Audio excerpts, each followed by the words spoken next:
Now, what is customer success and why should you care? Well, look, I explore all that and more in this week's Account Management in Action as I chat with Ronni Gaun, a top 100 CS strategist from 2020 who reveals everything you need to know about customer success, why it's broken free of its SaaS origins to become a human-to-human movement, and along with some great advice if you're inspired to pursue a career in customer success. Ronni drops knowledge bombs left and right, so buckle up.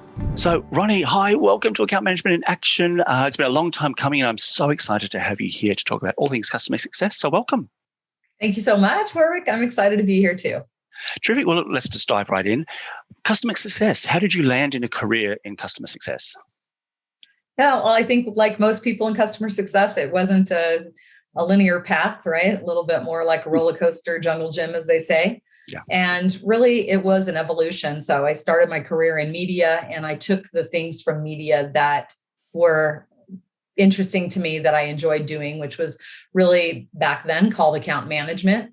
But it was definitely had the element of customer success. And as I moved into more startup software type roles, I would take what I liked and leave the rest behind to the next role. And so once customer success started having a name, a true name, that is when I raised my hand and each opportunity that I had to be a part of it, because it really resonated with me. Customer success is, my passion, and I love to talk about it. So I'm happy to be here to do that today. Well, I mean, customer success, a lot of people confuse it with account management. So, we might unpick that a little bit. But, it's interesting you say that, because I've spoken to a lot of people through this series, Account Management Actions. Very few people by design have, found their career from the beginning. They knew this is where it happened. This is how it's going to happen. Like you said, it was more about taking advantage of the opportunities that came your way and then figuring out where that fit into your career journey. So what do you like most about it? You're here now. What's enjoyable about customer success? What resonates with you? I think that it's the essence of it. So customers and success, it's putting those two together. And there's a lot of pride to be had with that type of accomplishment. So if I am able to say that I made my customer successful, that means I've done a good job, and it's very fulfilling. And I think part of that too is that it's a very personal role, right? You especially with the pandemic and everything, there's an opportunity now for you to get to know people on a very personal level. And it's changed my perspective a little bit with customer success, in that I am now talking to or thinking more about the human, right? So you have a customer, you have a logo, you are responsible for the success of that account. However, there's so much more about the people now. It's become more of a human to human approach. And that's something I think was always underneath the surface for me, but now it's something I really get to engage in.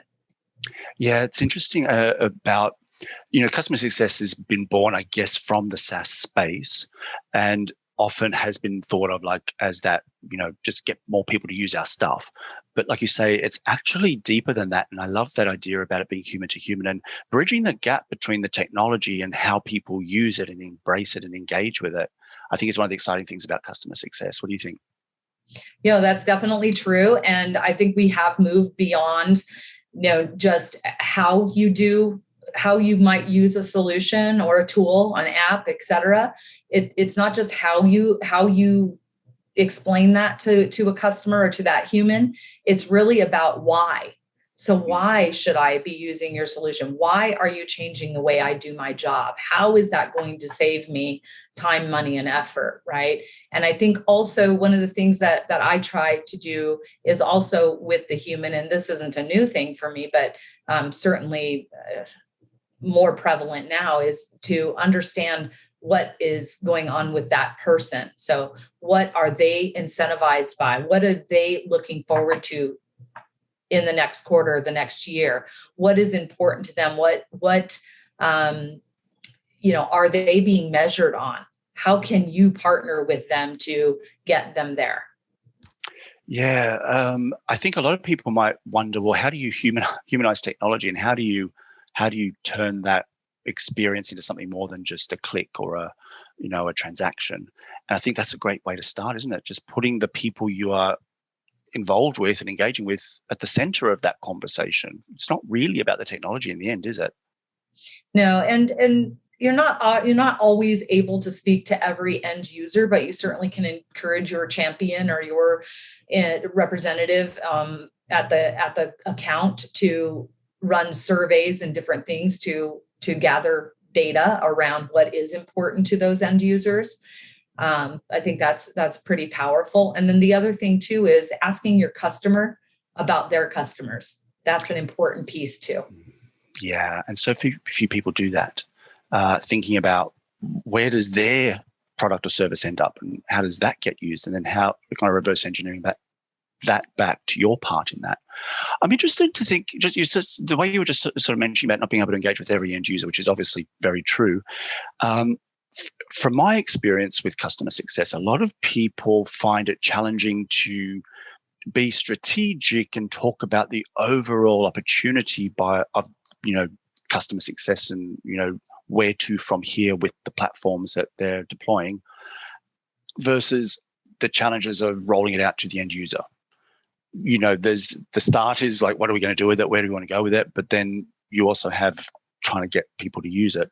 And I find a lot of people end up in that operational tactical space and really struggle to get out of that into the longer term partnership orientation conversations. Any thoughts on that, just about that struggle? Yeah, I've been accused of using this term a lot, but it's about the 30,000 foot view versus, being side by side with your customer. And there's so many different ways to approach it, but there is starting to be more segmentation in the customer success profession in terms of there being enablement and operations versus relationship, and even implementation training. Some of that is even being,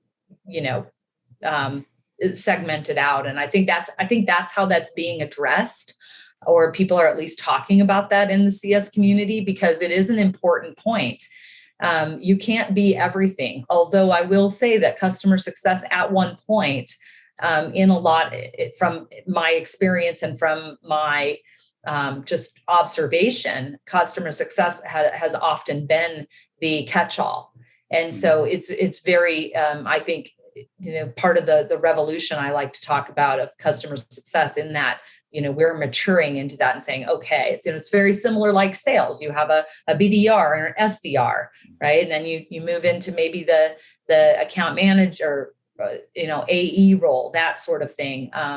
So yeah, I think that's how that's being addressed, but I think it's a very real opportunity for customer success to spread their wings, if you will. Yeah, you say catch-all, I say dumping ground, because I know that a lot of crap ends up in the customer success, space, just either because they've seen an opportunity and they're like, and then suddenly it's theirs to run with, or nobody else wants to do it, or because they're there at the coal face, they end up having to take it on because everybody else is taking a step back and it's now their job.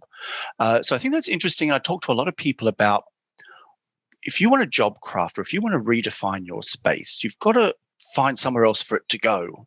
So I think customer success, would like your thoughts on perhaps if there is a person watching this that's thinking, well, that's me. I'm the one that's got all the crap to do and I don't know how to get out of it. Where do you think they would start to kind of make that, shift the balance? Yeah. I mean, I think that's one of the things that's really the double-edged sword of customer success, is that it's very flexible, right? It can be what you can make it to your liking. You can mold it in your liking. The other side of that is that you can mold it to your liking. And there it becomes, it becomes an animal of its own, right? And we're a monster, if you will. Yeah. And I think that when you are in customer success, particularly younger companies that bring customer success in as an afterthought, then your job in customer success is often to educate the rest of your cross-functional teams and ask them to lean in so that you can lighten your load, so you can move some of those things off your plate. But it becomes missionary work if you come in at that level. That's why I think there's so much talk now about, customer success. And Marcus Wrench, who's all over LinkedIn. He talks about, wouldn't it be interesting if CEOs were now brought in for their experience as a chief customer officer or something like that. If that was the approach, then really it would be the sort of top down thing.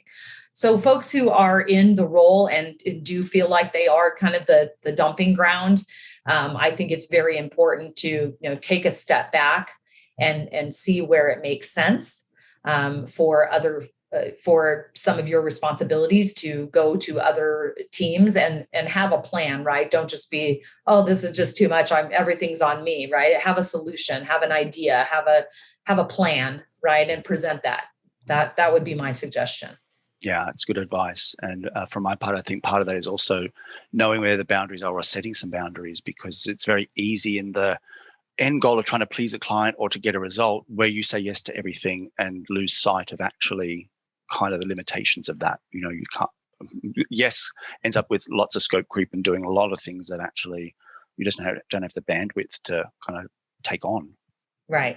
And then the quality of your relationship will suffer if you are continuously painting yourself in a corner and making promises you can't keep, or not delivering on time, or those sorts of things. So yeah, I agree.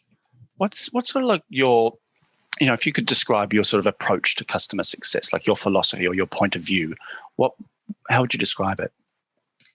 I would describe it as I try to be as holistic as possible. So I'm always trying to survey the room or the field. If you're a sports person, I always want to make sure that I am being completely open-minded and eyes wide open to make sure that I am understanding the plight, if you will, of every single person that's involved in the in the relationship.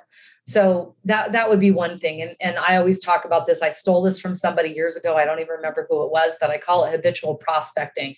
And maybe it is a sales term, but essentially it just means that you're always keeping your eyes and ears open. You're listening for those churn cues, but you're also listening for those opportunities for expansion. I take that a step further. And again, this kind of goes back to the theme around human to human. What are they saying is important to them? Why did they cancel their QBR, for example? What is going on over there? Is there a change in the personnel? Is there something going on with them personally? Maybe they're getting ready to leave. Things like leave or go on leave, something like that. Just always being aware of what's moving, what could be moving or maybe moving, and adjusting to that. I mean, that's actually just like blowing my mind a little bit, because it sounds so simple, but it's about having that self-awareness and also taking the time to reflect. And when you just said, oh, why did they cancel a QBR? I just thought back, so many times people have canceled a QBR and I've just gone, okay, well, how's next week? I've not actually thought any deeper and gone, well, why are they canceling it? Well, clearly it's not as important to them as it is to me. Or what else is going on? Why do they no longer have the time that we committed 2 months ago? Can I find out what's going on so that I can help them, or I can be aware of a risk or a conversation that might be happening about us or them, or rather than just say, yeah, next week's fine. You know what I mean? And that's actually something that I think is such a powerful but simple tactic. Yeah, it's just really understanding, looking beneath the obvious, I guess. And I try to do that in everything that I do, in every interaction, right? I'm trying to make sure that I am aware of everything that I can be, and asking those questions. Asking questions, I think, is oftentimes an underrated skill, because a lot of people don't. Sometimes it's just a time issue. I have 30 minutes. I need to deliver this information, and I'm trying to stay on track. But there's a lot that can be gained from stopping to ask the further discovery, and that discovery isn't just reserved for prospecting new customers. It's something that should be ongoing. Yeah, throughout the relationship. And I mean, it's about preparation too. It's like when you go to the market and then you come home, but without the one thing you went there for. If you don't, it's like, that's what meetings are like. If you don't prepare for them and think, well, what do I want to leave with? Like, what's my goal? What's my next step? What questions do I need to, what do I try to find out? What do I want to say? You may very well have wasted the time or the opportunity to actually move something forward. So what in terms of customer success, I mean, there are many hats that customer success, teams wear. What do you think are the most important? If you were to say, like, of the many hats that end up being worn, what's maybe the top two for you? I would just definitely say relationship management and acceleration. So I think that, just to be the person that's designated as a CSM and just riding the wave is not going to drive the relationship or their goals forward, or help you drive them, or help them accomplish their goals, is what I'm trying to say. Yeah. So I think relationships for sure. I also, and this was a recent exchange on LinkedIn, and I can't remember what it was. I don't know if it was a poll or what it was, but we started hashtagging funny things like, team product, or, team relationship or something. But I would say that the second piece would be to have, a very strong understanding or proficiency in your tool, whether that's just conceptual or actually technical, but to be able to articulate the value without demonstrating, without show and tell, right? Really having the ability to explain the value without that. But you're not going to be able to do that unless you have a good understanding, like I said, of the value propositions, and ideally deep, I don't want to say deep technical expertise, but you've got to be able to understand what you're talking about. Yeah, I mean, it's definitely, you have to invest the time in learning the technology, but also the space, like even having a little look at what other competitors are doing. That doesn't mean you have to be neck and neck and run the race, with your competitor in mind, but being aware of the functionality, the features, the conversations that are happening in that space about that type of technology or that kind of tool, or where you fit into all of that. It's interesting you say relationships, because I've got a sort of a key account management sort of course, and the very first module is relationships, because I think it's so important to have the right relationships with the right people and to engage with them, and to become influential in that relationship, for them to listen when you speak. What did you mean by acceleration? I wasn't sure what you meant by that. Like I said, just not going through the regular cadence of onboarding, and then you get to a steady state and you run your QBRs and you're just checking off the boxes, right? You want to accelerate that relationship, and you want the trust. I think that the acceleration is to reach a level of trust, just like you said, that you want them to hear you when you speak, that they're really listening, and that they're that what you offer is compelling to them and important to them. So that's what I mean by acceleration. Okay, makes sense. I call it, I didn't call it acceleration, but I'm going to now. I like that term. But I call it sort of that maintenance mode. When you have a client in maintenance mode, you can basically run on autopilot. That's also the danger zone. Now, I'm not saying every client needs to be at an 11 and super ready to take on the world, because you probably will have too many clients if they're all like that. You need them at various stages, but you can't have them in that cruise mode forever. And I like that term, acceleration. So yeah, I've stolen that, Ronni. Thank you. You're welcome. So what do you think? I've got two questions just around still about CSM and careers. I often get asked and tapped up, I want to be a CSM. How do I get into CSM? What do I need? What should I do if I'm not, if I'm in the service or the product or the tech side? How do I get my foot in the door? Do you got any advice around where people should kind of start to, dabble if they think they want a career in customer success? Sure. Yeah. I think that's a hot topic right now. And I think one of the reasons for that is that customer success professionals, by and large, came from other types of roles, right? So I would also argue that every single person in every organization is responsible for the success of the customer. So we're all in customer success. There's just not everybody has that title. If you are in an organization and you are doing product management, or if you are in sales or something like that, even support, oftentimes that's where CSMs will come from, because they do have that technical proficiency. And relationships, right? Customer service is a big piece of it. But I think that it's very important to take an inventory of your equitable skill set. What is it that you do today that would fit into what you would do in a CSM role? I think about project management, taking somebody from, post-sale onboarding implementation and through the journey, the customer journey, which I like to think of as an infinity loop, right? Want to push them back through for expansion and so forth. But looking at your equitable skill set is a big thing. So I mentioned project management. If you are, somebody who, again, customer service, if you are customer facing at all, right? There's a lot to be said about that. Are you resourceful? Do you have a passion for a particular industry? Things like that. And you want to connect yourself with those folks on LinkedIn or any of the other CS micro communities, and really educate yourself so that you understand what you're walking into.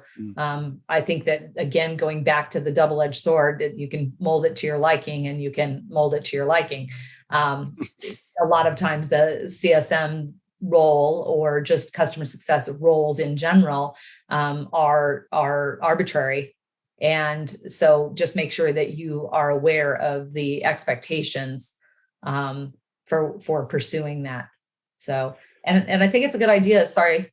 I think it's a really good idea. Also, I talk to a lot of job seekers as well. And I think it's really important for you to ask that question of your prospective employer in terms of what customer success means to them. How is it represented and supported within their organization?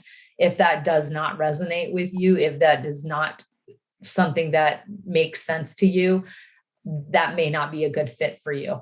So, but I do think that that there are a lot of, you can bring so much value to the role from all of these other, vocations, if you will. Yeah, I mean, some great advice there and some great points. I really like the idea that, do that sort of skill inventory, look at what job descriptions are requiring and what you have as already and what you maybe need to develop and how you can bridge some of those gaps. I love the idea of just immersing yourself in it a little bit, joining these communities like Success Hacker or places like that. And actually, you're starting your own, aren't you? Like doing something, in terms of customer success, CS ladies. Maybe this is a good time for us to just chat about what that is. Yeah. So we'll be launching probably after this is, or before this is actually published, but we are launching on International Women's Day on March 8th. It is called CS Ladies. We definitely recognize that we have a lot of very amazing peers out in the CS community who are doing a lot of different micro communities and so forth. But where we're a little bit different is we're multicultural, multilingual, and our goal is not just to service and support the CS community, but people who are interested in being in the CS community. And more importantly, women. So this is a group for women, and it is one of the things that we will spend a fair amount of time in, is talking about women's issues and helping each other navigate all of the difficulties that you face as a woman in general, but also around the pandemic and trying to manage children and life and everything all in one place. The other thing is, so I am a founding member, so it wasn't born from me, but you'll start to see some information about it being pushed out in LinkedIn and so forth. But, we're looking to really empower women if they want to learn more about Excel, or they want to learn how to use Canva, or they want to learn a new language. We're there to support them on that. Likewise, if they want to figure out ways to optimize their time and their energy, right? It's not related specifically to customer success.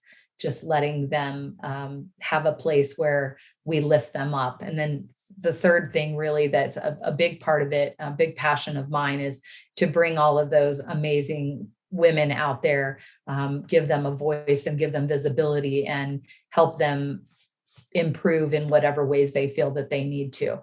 So it's going to be a lot of fun. That's amazing. I will put the links in the description. So check that out, because obviously if you're watching this after it's launched, it's still going to be available to you. I love the idea of building community. I love the idea of the focus on women. And I read something not that long ago about, I mean, obviously customer success is a very, very heavily part of the tech scene. And women in tech, there's still lots of challenge, diverse, representation, I should say, is the word I was looking for.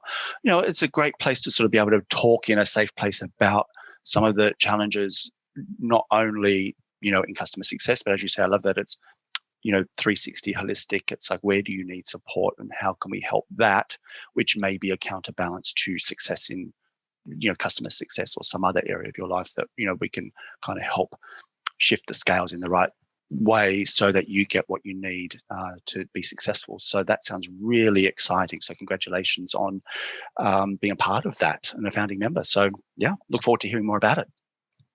Thank you. So thinking about just any top tips for young players, if you talk, if people are, wanting to kind of get, or maybe where you see customer success managers falter a little bit or struggle, or where you think they can, what would be some advice you might have, or some resources or tools or tips, anything like that you might want to share? Yeah, again, I mean, I love seeing how loud and proud customer success has gotten over the last year or so. I think that as a result of a lot of us being laid off, furloughed, and so forth from COVID, there was an initial drop in, not an initial drop, an initial kind of clearing of customer success roles. There were a lot of companies that needed to cut costs, and customer success was included in that on an imbalanced way. In any event, I think that a lot of companies have now come to realize that the customer success is maintaining that customer base, and acquiring new logos is a little bit harder these days. And so the focus has kind of come full circle, and that's really good. I would say, as far as resources, books, podcasts, there's so much out there, so much information out there. You do have to pick and choose. There's no way you can, unless you can sit around and listen all day long. But some of the important ones for me are the Women in CS podcasts, the podcast that Maria runs. Miranda has a great Slack channel that's very useful. There are some obviously Gain, Grow, Retain with Jeff and Jay. It's great. Diana De Jesus, she has not recalling the name of her site, but she essentially has an aggregate of all of the different communities and resources that are out there. So that's kind of a one-stop shop, which is very useful. But I always encourage people too who are interested in customer success, and I want everybody to be interested, not just people who are in customer success. I want everybody to know about it, because it isn't just for SaaS. That's probably one of the things about it. But yeah, I would encourage, following the hashtag on LinkedIn, joining the appropriate groups, commenting, following all the people that, what they're saying, what they're talking about, that's important to you, that's interesting to you, and engaging with them, because that's the best way to learn. So. Yeah. Okay. Well, as you said, there are loads of resources. So thank you for curating a few of those, and I will put links to everything below in the description. As you've said it a couple of times, and I must admit, I agree with you. Imagine if everybody in the company was focused on customer success. It wasn't just the CSM's job; it was everybody from, the IT guys in the basement to the CFO to everybody in between. Because that's really our job, isn't it? To make sure the customer succeeds. And in whatever way that we can put that at front of mind, why not? Yeah. And I think that that's the whole idea around customer centricity. And again, it just depends on the business. Customer success is still, I like to say that we've moved out of crawl. We're a little bit, we're probably walking now, but we definitely have some room to get to that run stage. And some of that is because it is a little mysterious. It is because it has been, in a lot of organizations, a catch-all. And now the segmentation is starting to come about. But in general, it's been this, again, a little bit of a mystery. So it's been this group of people who prevent churn, or they manage renewals and retention efforts, those sorts of things. And they're thought of as that goalkeeper, if you will. And there's obviously in every team sport, there's a lot of people who are in front of that, who are participating in the dribble down the field. So I think that there's just been a lot of, and there still is a lot of work to be done to engage cross-functionally, and get everybody to understand, even if you don't talk to the customer, everything that you do that leads up to them touching your solution, your tool, your app, is, they had the opportunity to improve that. Yeah, absolutely. So listen, let's wrap it up with maybe a sort of a parting piece of wisdom, or some advice you've been given, or just final thoughts on kind of customer success that you'd like to share. Yeah, I think I said it before, but I think it's really important for everybody to understand that customer success is not going anywhere. Again, just getting louder and prouder. We're getting smarter. And I think I'd like to invite people to pay attention to it. It isn't just for SaaS companies. It isn't just for at a service company, as a service company. It's for really anything, from a B2C, B2B, H to H. I think as we live in this very strange world now, our priorities are changing. And I think that is really putting the spotlight on how important customer success is, and regardless of what, sort of channel you're working in. And I encourage everybody to understand it, work to understand it better, whether you're in the profession or not. It does matter. Yeah. And you know what? Just again, you kind of got me thinking again. In my old job, we kind of had something. It wasn't customer success, but similar sort of thing.